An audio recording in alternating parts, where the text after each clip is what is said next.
Hi, my name is Mariah Patton, and today I will be reviewing from our current book that we have been reading, A People's History of the United States. I will be reviewing chapters 1 through 3 and some of the information that I found in each chapter. I will be reviewing information about the wealth and the influence of that, and then also social justice and how the class and the different populations impacted that as well. So, looking at chapter 1, I want to talk a little bit about Columbus, the Indians, and the human progress. So, this is a little bit about the influence of the wealth and the income for this chapter. So, Spain's population was mostly poor peasants who worked for the nobility, which was 2% of the population, and they owned about 95% of the land. And this was found on page 1. Also, Spain was unified as a new modern nation like France, England, and Portugal, and Spain sought out gold. These were also found on page 1 and 2. So, Europe of the residents dominated as it was by the religion of the popes, the government of the kings, and the frenzy for the money that marked Western civilization. And its first messenger to the Americas was Christopher Columbus, and this was also found on page 1. So, a little bit about this. Columbus was able to convince the king and queen of Spain to finance an expedition to the land so that he could go find wealth, and he expected to be on the side of the Atlantic. I found this on page 2. So, Christopher took Indians captive during this time, which was also found on page 2.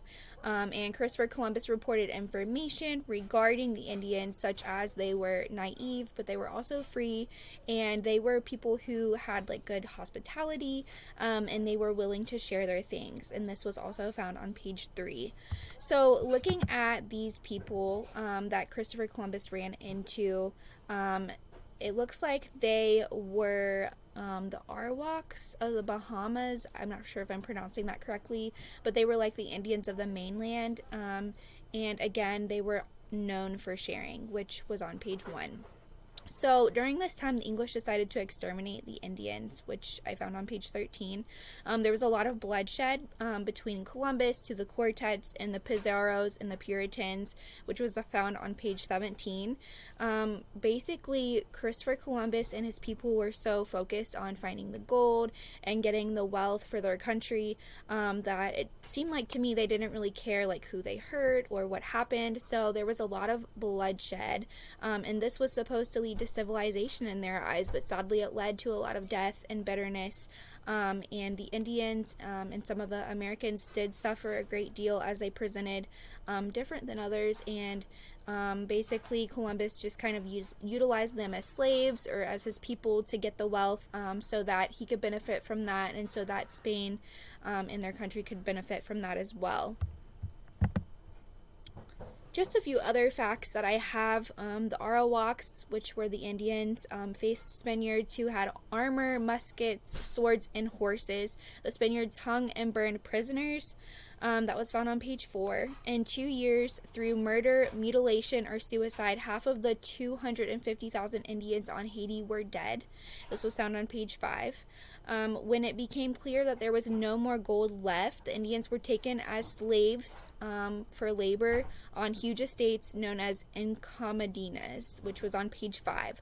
So basically, there was just a lot of unfairness because these slaves were taken from their homes and they were put wherever they were told to go, and they were used just to make labor and to make wealth, and they weren't benefiting from that themselves. So it presented very unfair.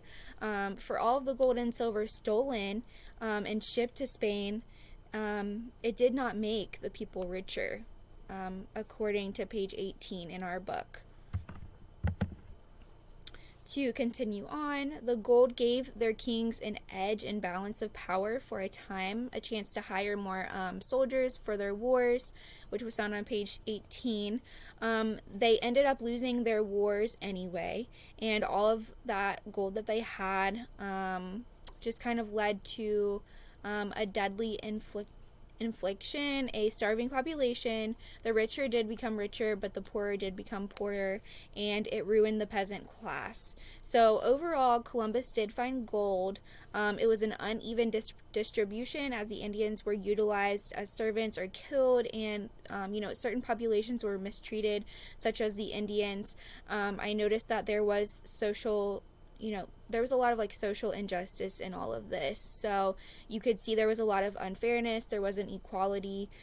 People didn't really care about one another. It seemed like it was mostly about the power and the wealth. So reflecting back on chapter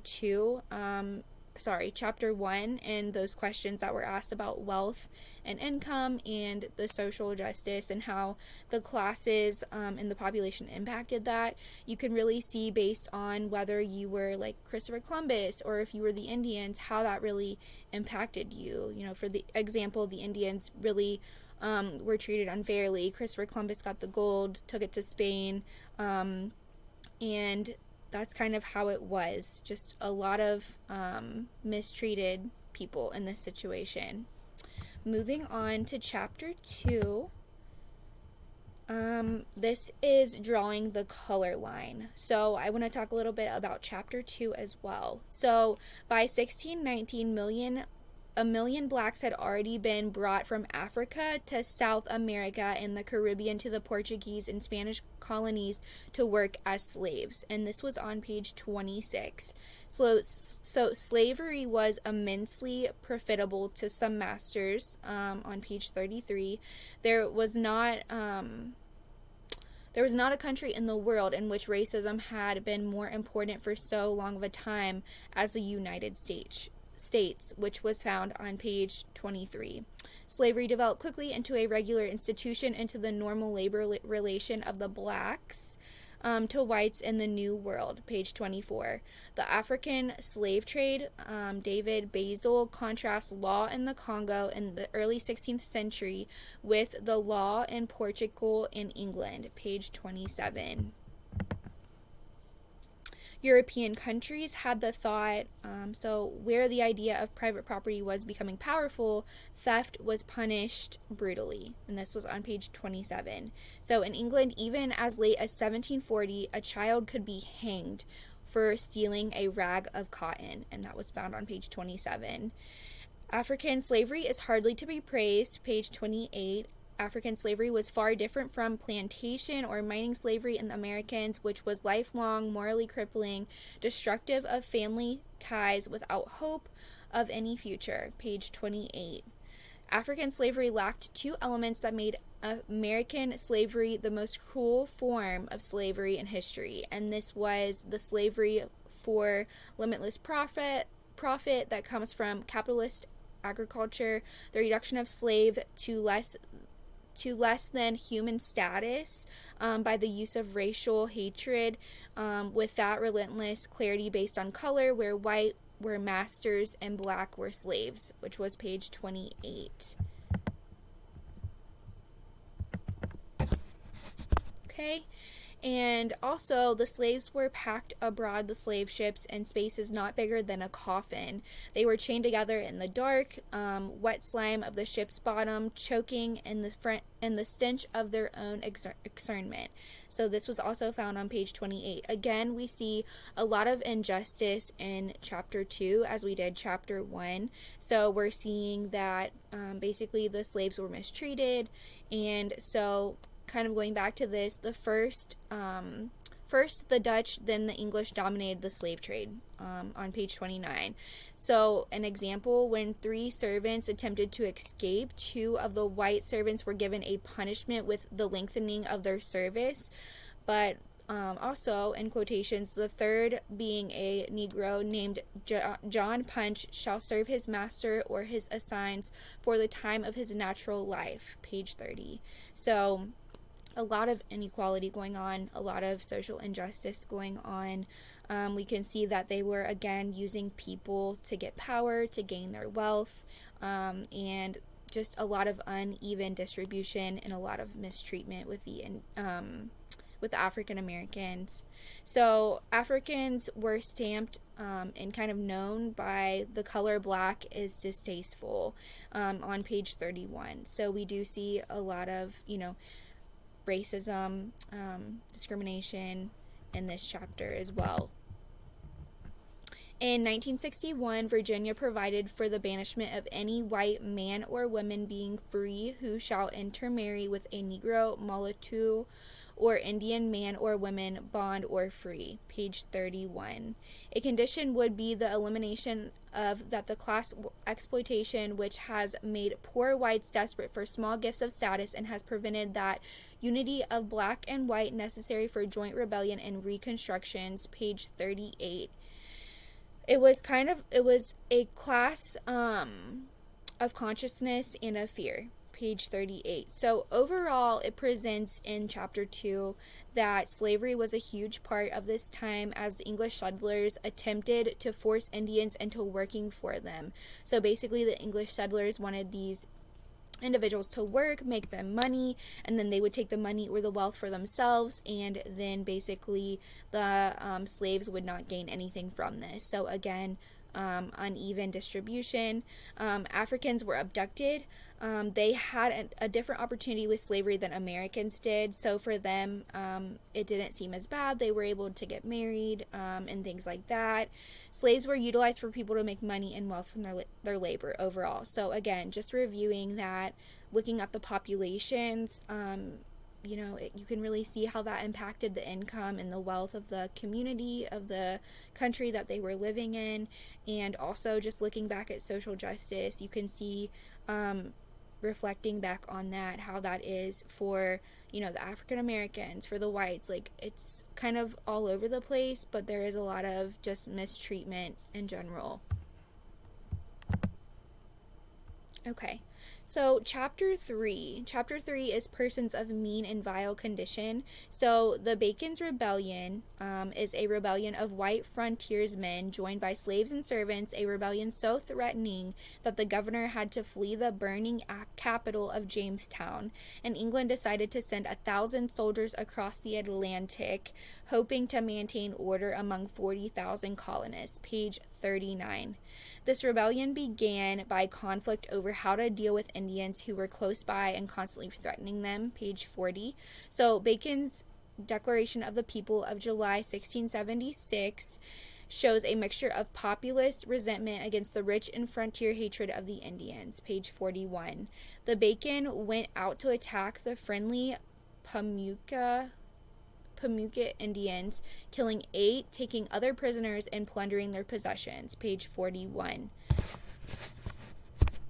So the servants who joined Bacon's rebellion were part of the large underclass of miserably poor whites who came to the North American colonies from European countries, whose governments were anxious to get rid of them. Page 42.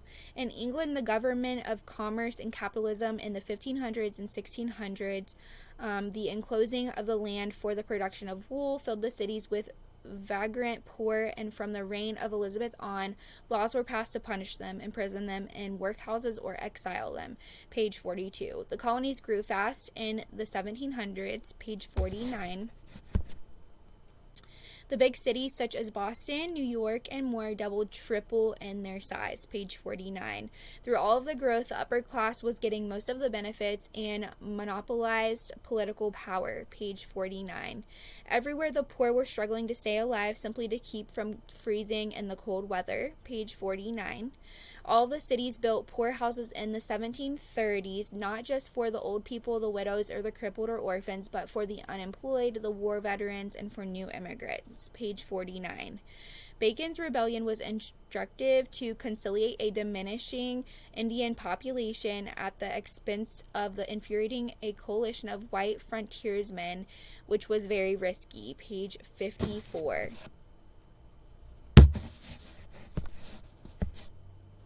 So what made Bacon's rebellion especially fearsome for the rulers of Virginia was that black slaves and white servants joined forces together. Page 55. Those upper class to rule needed to make concessions to the middle class without damage to their own wealth or power at the expense of slaves, Indians, and poor whites. This brought loyalty. Page 58. Liberty and equality could possibly unite enough whites to fight a revolution against England, and this could be done without ending slavery or inequality. Page 58.